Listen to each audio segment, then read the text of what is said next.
네, 수험생 여러분, 학부모 여러분, 안녕하세요. 수정쌤입니다. 드디어 수능 후 논술에 대해서 말씀드릴 시기가 되었네요. 오늘은 2024년 10월 1일입니다. 그래서 오늘은 저희 대치 수학의 바다에서 수능 후에 실시하는 수리논술 특강에 대한 안내를 해드리려고 하니까 관계가 없는 분들은 빨리 다른 즐거운 유튜브 감상하시기 바라겠고요. 그럼 시작하겠습니다. 일단 공통적인 안내사항 먼저 말씀드리면 저희 대치 수학의 바다에서 열리는 모든 강좌는 한반 정원이 10명 내외입니다. 그런데 조금 양해해 주실 게 이 수능 후의 논술이 한반 정원을 유지하는 일은 정말 어렵고 힘든 일입니다. 올해까지만 해보고 내년에는 정원제를 폐지할까 고려 중이긴 한데 그 이유가 뭐냐면 수능 이후의 수업은 수능 체제를 충족해야지만 수업이 진행될 수 있고 수능 다음날 바로 이어지는 수업이기 때문에 긴박하고 또 수강 중에 학생들의 변동사항이 엄청 많고 수업시간 변경 요청도 많기 때문에 10명 이내로 수업을 하고 싶지만 저희의 뜻과 달리 잘 안 되는 부분도 있다. 그렇지만 대부분의 수업은 그렇게 진행될 수 있고 아주 극히 일부의 수업은 2~3명 정도 초과하는 수업이 있을 수도 있으니까 너그럽게 이해해 주실 분만 수강 시청해 주시길 바라겠고요. 주요한 대학의 경우에는 여러 개의 반이 형성될 수 있고 저희 대치 수학의 바다에서는 이번 수능 후 수리 논술에 12분 정도의 수학생님이 출격을 대기하고 있습니다. 그러면 중요한 수업은 어떻게 진행되는지 말씀드리도록 하겠습니다. 모든 수업은 6시간 정도가 학생이 수업을 받아야 되는 시간이고요. 오전반은 10시부터 3시 50분까지, 오후반은 4시 10분부터 10시까지 있으니까 무조건 학원에 오면 기본적으로 6시간의 수업은 받아야지만 한 세트의 수업입니다. 저의 생각으로 수능 후에는 수리논술에 집중적으로 시간 투자를 할 수 있잖아요. 그래서 수능 전처럼 하루에 10시간 이상의 논술에만 투자를 해야지 합격 가능성이 조금 올라갈 수 있다고 생각이 들거든요. 일단 오전반 기준으로 설명을 해드리면 학원에 막 와서 2시간 정도는 지원하는 대학의 빈출 개념을 정리하는 수업과 확통기하라는 대학의 경우에는 확통기하에 정리하는 내용도 포함될 수 있고요.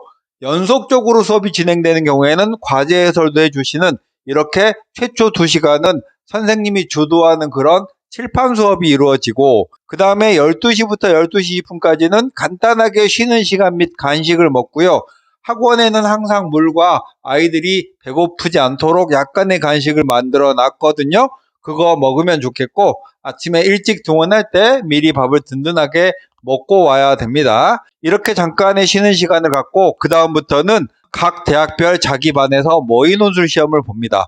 그렇게 100분 정도의 모의논술 시험을 보고 나면 그 이후에는 모의논술을 공통적으로 학생들이 틀린 문항에 대해서는 해설해주고 또 학생들 1대1로 첨삭 지도를 해주고 다 같이 첨삭까지 끝나고 나면 시간이 남는다면 추가적인 학습도 하고 그러니까 6시간 동안 우리 학생들이 써보는 시간도 많고 또 중간중간 선생님이 첨삭 지도를 해주는 시간도 많고 이렇게 함께 6시간 정도 공부를 한다라고 생각을 하면 좋겠고 우리 학부모님들이 제일 관심 많은 게 첨삭 지도죠. 10명 정도의 학생과 선생님이 6시간 동안 함께 수업하면서 적절하게 첨삭 지도를 해주고 이 첨삭 지도의 내용은 학생이 작성한 답안이 틀렸을 때 틀린 표현, 틀린 계산에 대한 적절한 수정을 선생님께서 해주시고 학생이 그 이후에 수정해서 답안을 작성하게끔 유도하는 그런 내용이 첨삭이고 학생이 답안을 아무것도 못 썼을 경우나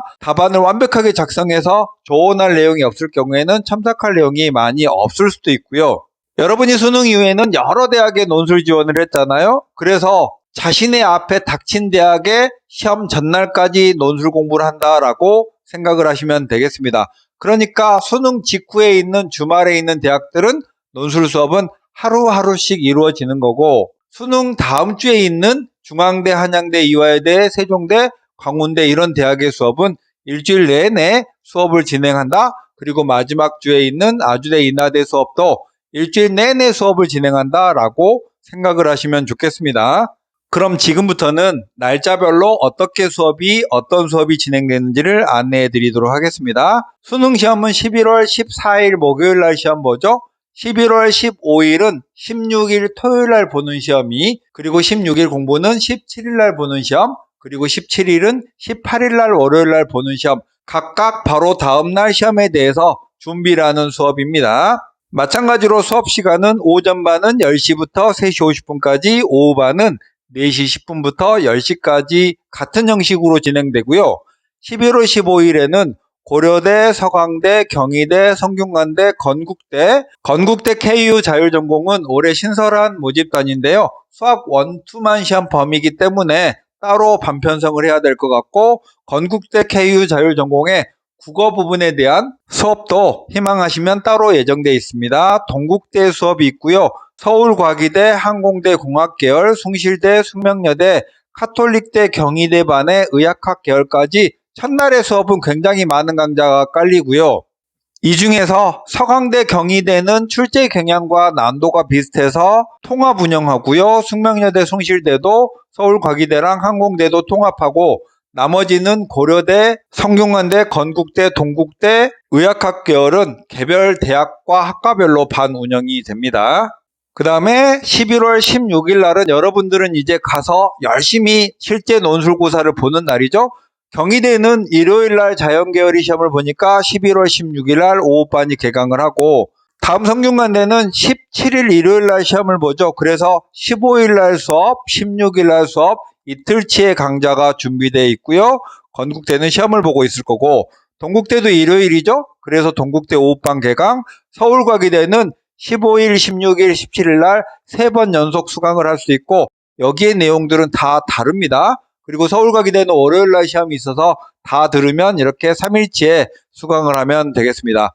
이렇게 해서 16일 날 수업은 17일 일요일 날 대비하는 그런 수업이고, 17일 일요일 날은 월요일 날 시험 보는 서울과기대 시험만 준비하는 반이 오전 오후반이 열리고요. 여기도 작년 기준으로는 한 5개 반 정도가 수업을 진행했습니다. 이렇게 긴박한 첫 주가 지나고 나면 그 다음 주 월요일부터 금요일까지 또는 토요일까지는 안정적으로 일주일간의 긴 수업이 열리는데요. 한양대, 중앙대가 한 반, 세종대, 광운대가 한 반, 나머지는 각 대학별로 반이 편성이 됩니다. 수업 시간은 마찬가지로 오전 반이 10시부터 3시 50분까지, 오후 반은 4시 10분부터 밤 10시까지 진행이 되고요. 두 번째 주에 개강하는 대학들은 한양대, 중앙대는 한 반으로 묶어서 수업이 된다고 했죠. 대신 여러 개의 반이 있어서 가능하다면 여러분의 실력별로 반 편성을 할 계획을 가지고 있고요. 한양대 반은 월요일부터 토요일까지 있고, 중앙대 반은 월요일부터 금요일까지 시험을 보고, 토요일 날도 시간이 있는 한양대 지원자는 토요일 날 마지막 총정리 수업이 한 번 더 있고, 한양대, 중앙대를 동시에 지원한 학생들은 월요일부터 금요일까지 수업을 듣고, 토요일은 중앙대, 일요일은 한양대, 이렇게 시험을 보러 가면 되겠죠. 중앙대랑 이화여대를 같이 지원한 학생은 월요일부터 금요일까지 수업을 듣고, 토요일은 중앙대, 일요일은 이화여대, 이렇게 시험을 보러 가면 되겠고요. 광운대, 세종대도 월요일부터 금요일까지 수업이 있고, 토요일은 세종대 정리 수업이 따로 한번 있고요. 경북대도 광운대, 세종대랑 비슷한 출제 경향과 출제 범위와 난도를 가지고 있어서 경북대 지원한 학생들도 광운대, 세종대 반에 와서 수업을 수강하시면 경북대의 기출과 논제도 함께 배우겠습니다. 그 다음에 약수령대학은 가천대, 외대, 글로벌, 홍대, 세종 정도가 있는데요. 약수령대학의 기준은 가천대입니다. 그래서 모든 대학들은 가천대 기출문제를 가지고 공부하면 충분하거든요. 가천대는 11월 25일 날 또는 11월 26일 날 시험을 보기 때문에 월요일부터 토요일까지 수업을 받고, 국어 논술이 있는 약수령대학은 18일 월요일, 20일 수요일, 22일이 금요일인데 잘못 표기됐네요. 그리고 25일 월요일까지 이렇게 4회 수업이 있고요. 이 내용은 모두 다 다르니까 다 들어야 됩니다. 1부는 2시에서 3시 30분, 2부는 4시 30분에서 6시까지 본 수업을 듣거나 아니면 듣기 전에 수강을 할 수 있습니다. 의학계열은 월요일부터 금요일까지 수업이 진행되는데요. 중앙대, 부산대, 경북대, 이화여대 수업인데, 지원하는 우리 학생의 실력을 보고, 중앙대 같은 경우에는 일반 자연계열의 논술 문제랑 똑같거든요. 그래서 중앙대 지원자는 실력이 뛰어나다면 따로 반편성을 하고, 여러분의 수학 실력이 뛰어나지 않다면 일반 자연계열과 같이 공부를 해도 되겠습니다. 이렇게 수능 두 번째 주까지 마치고 나면 이제 마지막 주인 11월 25일부터 11월 30일까지는 가천대 논술시험이 월화에 있고요. 토요일날 아주대, 일요일날 인하대 시험이 있는데요. 전주와 마찬가지로 일주일 동안 공부를 안정적으로 매일 진행을 합니다. 아주대, 인하대도 통합 수업을 하는데 마찬가지로 여러 개의 반이 있어서 실력대로 반편성이 이루어질 거예요.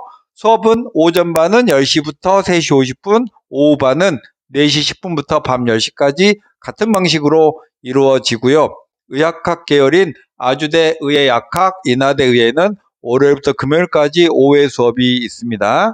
이렇게 해서 수능 직후에는 매일매일 수강 신청을 해야 되고 수능 다음 주에는 월요일부터 금요일까지 또는 월요일부터 토요일까지 안정적으로 한 주간의 수업을 선택해 주시면 될 것 같고, 수강 신청 방법은요, 이런 내용을 가지고 여러분이 우리 학부모님이라면 학생과 충분하게 상의를 하고 어떻게 공부할지에 대한 계획을 간단하게 짜고 수강 신청을 하시면 되는데, 우리 학부모님들이 의욕이 앞서서 일단 예약부터 하고 보자 이렇게 하셔서 예약을 하는 경우가 참 많아요. 근데 공부를 하는 당사자는 우리 수험생이기 때문에 또 저희 학원은 프로그램이 6시간짜리로 길잖아요.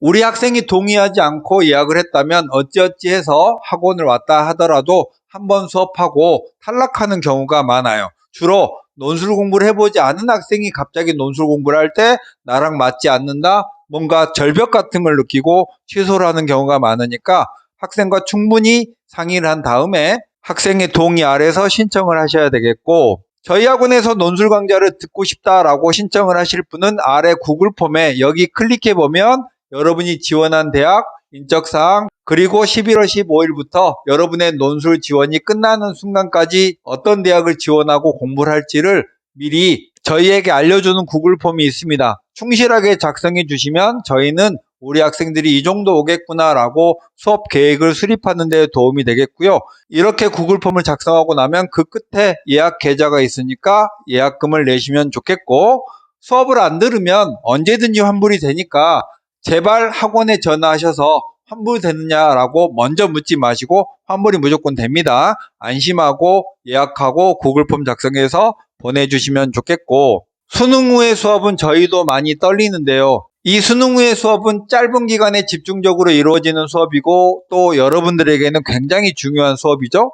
미리 수강 신청 전에 저희 학원의 프로그램이 여러분의 자신과 맞을지 안 맞을지를 확실하게 따져보고 여기에 수리논술 수강 신청에 관한 여러 가지 저의 생각들을 정리해서 올려놨으니까 클릭해서 읽어보시고, 또 이 내용도 다음번 유튜브에서 제가 한번 정리해서 말씀을 드리도록 할 테니까 신중하게 학원 선택을 하시기 바라겠고, 수강 신청은 10월 5일부터 받겠습니다. 수능 후 저희 학원에서 진행하는 논술 수업에 대한 궁금한 점이 있으면 전화로 566-6668로 전화하셔서 궁금한 사항을 다 해소하신 후에 예약하시면 되겠고, 당장 하루 이틀 사이에 예약을 안 한다고 마감이 되거나 그러지는 않으니까 천천히 상의 잘 하신 후에 그 다음에 예약하셔도 좋겠습니다. 일단 수능 후 논술에 관한 날짜별 안내는 이걸로 마치기로 하고요. 이어서 시리즈로 여러분들이 수능 후 논술을 준비하는데 필요한 또는 저희 학원에 수강 신청을 하는데 필요한 이야기를 계속 드려가도록 하겠습니다. 수종쌤이었습니다. 안녕.